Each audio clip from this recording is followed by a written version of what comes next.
여러분 지난 겨울 어떻게 보내셨습니까? 대한민국이 그동안 한 번도 경험해보지 못한 갈등의 나라가 되었다는 말을 듣습니다. 요즘 한국의 미래가 심상치 않다. 한번 돌아봅시다. 이 위기와 갈등들이 처음 보는 모습인지. 저는 문득 아시아의 넥스트 자이언트라는 책을 쓴 앨리스 암스텐 MIT 교수의 말을 떠올립니다. 그녀는 한국이 일본을 뒤이어서 아시아의 리더 국가가 될 거라고 예측했습니다.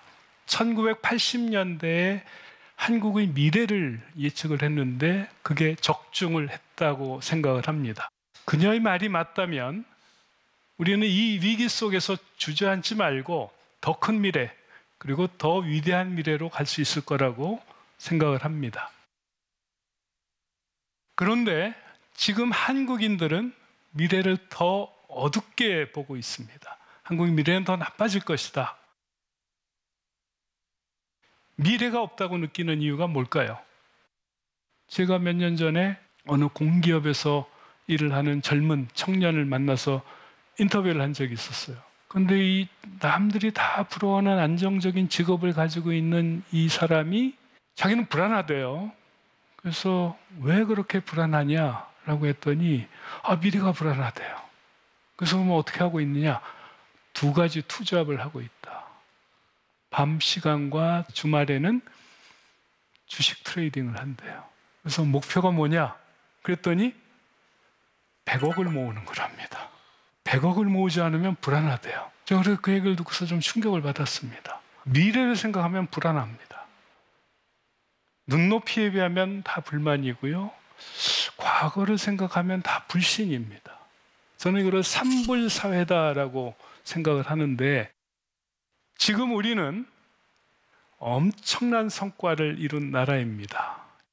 이렇게 잘 사는 사회가 됐는데 왜 우리는 미래에 대해서 이렇게 불안할까? 조금 더 자세하게 들어가 보면 1인당 국민소득이 제가 태어났을 때의 100불에서 이제는 3만 불을 넘어 4만 불을 향해서 가고 있는데, 한국이 경제력으로는 10위권 국가인데도 왜 이렇게 불행할까?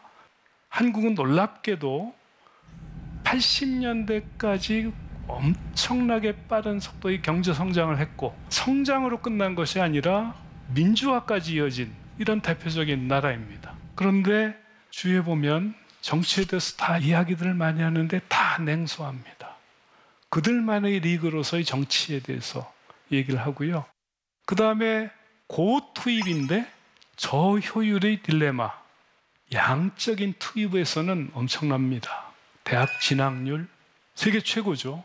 R&D 투자 엄청나게 하고 대학 교수들은 SCI 논문 엄청나게 써내거든요. 그런데 여러 국제기구들의 평가에 의하면 한국이 거의 꼴찌에 해당되는 것들도 있습니다. 다 퀄리티, 품질, 제도에 대한 것들입니다. 예를 들면 정부 규제의 퀄리티, 금융 산업의 퀄리티, 대학 교육의 수준, 노동시장의 경직성 등등 이런 것들을 꼴찌입니다.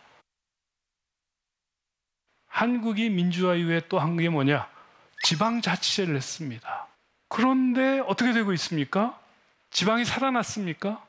과거 어느 때보다도 수도권 집중이 심각해졌습니다. 제가 부산에 갔을 때 부산 분들한테 들은 얘기인데요. 부산의 별명이 바뀌었답니다. 노인과 바다랍니다. 절대적인 인구가 줄어들고 있고 젊은 사람들이 다 빠져나가고 있다. 한국의 제2의 도시에서 이런 일들이 벌어지고 있습니다. 무엇보다도 우리는 갈등이 너무 심한 시대를 살고 있다고 느끼고 있습니다. 더군다나 디지털 전환이 급격하게 이루어지고 플랫폼이 영향력이 강화가 되기 시작하면서 과거에는 경험하지 못했던 이런 양극화들도 우리가 경험하고 있는데요. 결과적으로 사회는 전혀 다른 세계관을 가지는 집단으로 분열되고 갈등하게